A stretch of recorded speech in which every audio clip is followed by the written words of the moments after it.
Pagi Bu. Pagi, ayo masuk. Iya Bu. Wah, Ibu sangat senang sekali bertemu dengan Dwi. Apa kabar Dwi?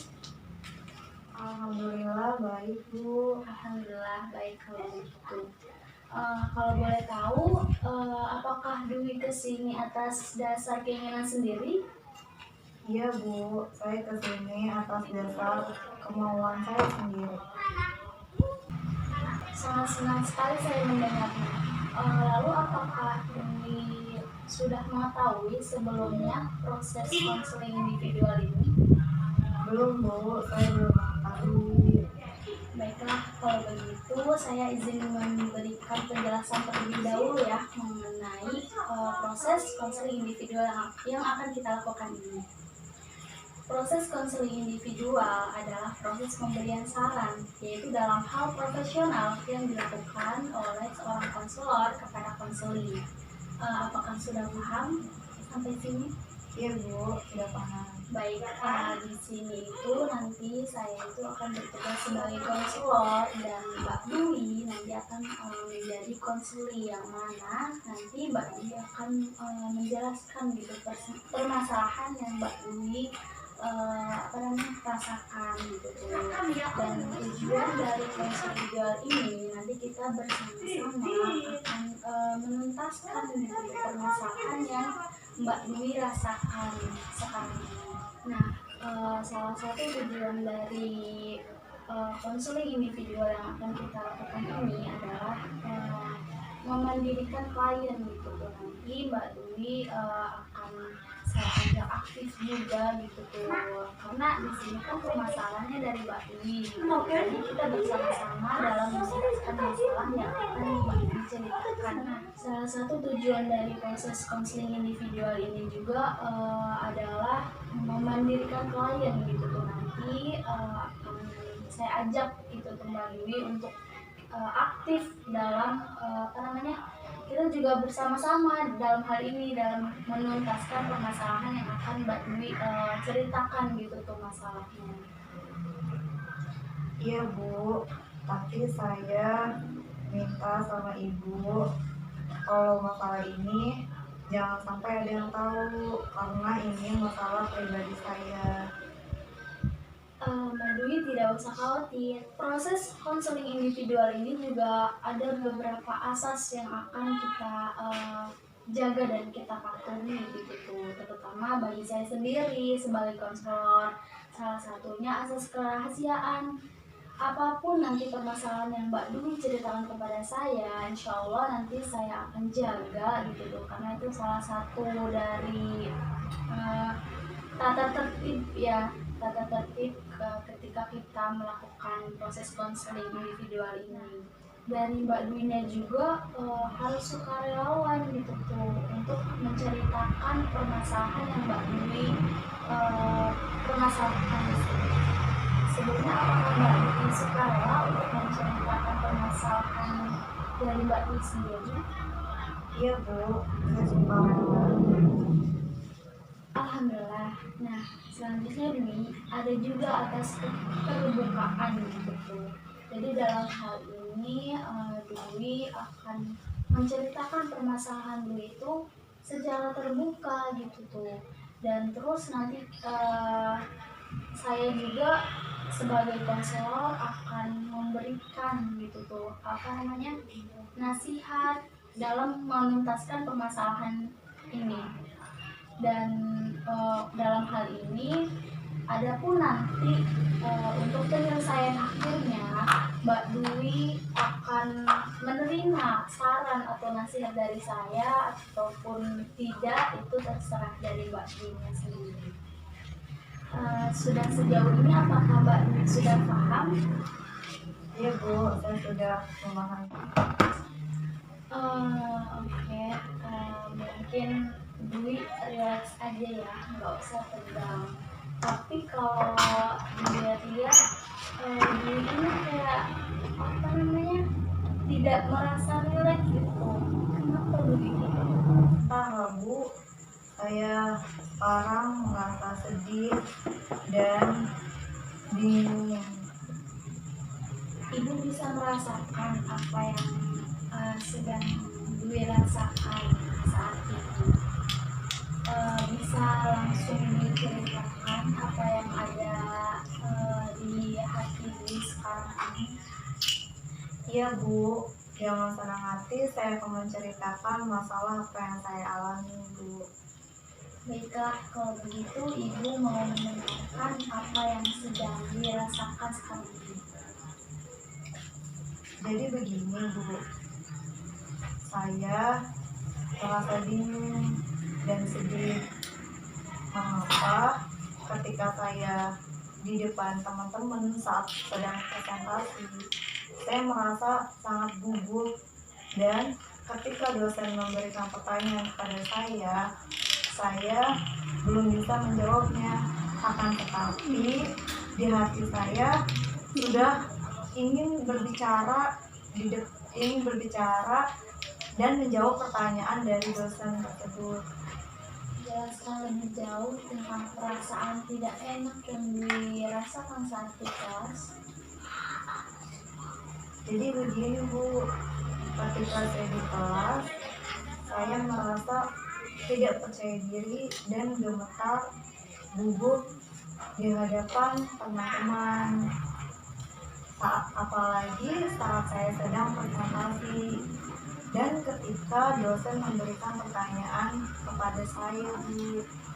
Apakah mencontohkan ketika tampil di depan kelas?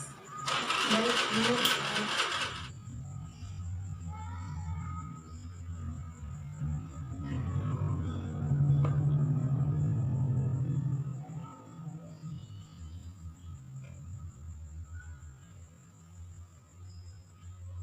Selanjutnya, apa yang dirasakan ketika Dewi sedang tidak percaya diri di kelas? Saya hanya diam saja Bu. Apakah menurut Dwi itu adalah hal yang terbaik yang Dwi lakukan? Tidak Bu, tetapi saya terus berpikir. Mungkin Dwi berpikir bahwa segala sesuatu yang kita lakukan itu harus dilakukan dengan sempurna. Apakah demikian? Ya Bu, saya memang orang seperti itu. Apapun yang saya kerjakan harus sempurna dan perfeksionis. Kalau begitu, permasalahan Dwi itu sebenarnya bagaimana cara untuk Dwi itu bisa yakin dan percaya diri saat presentasi di depan dan menjawab pertanyaan dari yang dosen tanyakan. Apakah seperti itu? Iya Bu, setiap hari saya memikirkan bagaimana caranya supaya saya tampil percaya diri di hadapan teman-teman dan bisa menjawab pertanyaan dari dosen. Ya, bagus sekali Dwi. Berarti Dwi sudah mengetahui permasalahan yang sedang Dwi alami ini, yaitu tentang bagaimana gitu tuh itu caranya meningkatkan ya percaya diri Dwi ketika presentasi dan saat menjawab pertanyaan dari dosen. Iya Bu, saya sangat ingin sekali bisa percaya diri di hadapan teman-teman dan bisa menjawab pertanyaan dari dosen. Bagus sekali, Ibu sangat senang mendengarnya bahwa Dwi itu ada keinginan untuk merubah dari yang tadinya kurang percaya diri menjadi lebih lagi untuk percaya diri. Lalu apakah Dwi mempunyai cara untuk mengatasi permasalahan kurang percaya diri Dwi saat presentasi dan menjawab pertanyaan dari dosen? Belum Bu, saya masih bingung. Apa yang membuat Dwi merasa bingung? Saya takut Bu, kalau misalnya saya salah saat menjawab pertanyaan dari dosen atau ketika saya presentasi, saya ditertawakan oleh teman-teman saya Bu. Apakah Dwi sudah merasa melakukan yang terbaik? Saya rasa belum Bu. Mengapa Dwi itu sudah berpikiran seperti itu sebelum Dwi mencobanya terlebih dahulu? Baik Bu, saya akan mencoba berusaha untuk melakukan yang terbaik Bu, agar saya bisa tampil percaya diri dan bisa menjawab pertanyaan dari dosen Bu. Baiklah, kira-kira apa rencana yang akan dilakukan nanti? Pertama-tama saya akan coba mempelajari materinya sebelum saya tampil presentasi di depan teman-teman. Terus yang kedua, saya akan berpenampilan yang rapi supaya saya tidak merasa gugup dan lebih percaya diri. Yang ketiga, saya akan berdoa sebelum saya memulainya supaya saya lebih tenang dan lebih percaya diri lagi Bu. Nah, bagus. Sekarang Dwi sudah mengetahui apa yang seharusnya Dwi lakukan ketika sedang merasakan permasalahan yang tadi. Sebelum diskusi kita kali ini ditutup, apa yang sekarang Dwi rasakan? Ya Bu, sekarang saya sudah lebih tenang setelah saya menceritakan sama ibu. Terus juga saya sudah sedikit lebih percaya diri dan rasa takut sama kegugupan saya mulai sedikit membaik dan berkurang. Alhamdulillah, setelah melakukan proses konseling individual ini dapat kita tarik intisari ataupun kesimpulan ya. Yang pertama, sebelum Dwi itu akan berpresentasi esok harinya, Dwi itu akan mencari lalu mempelajari tentang materi yang akan Dwi presentasikan.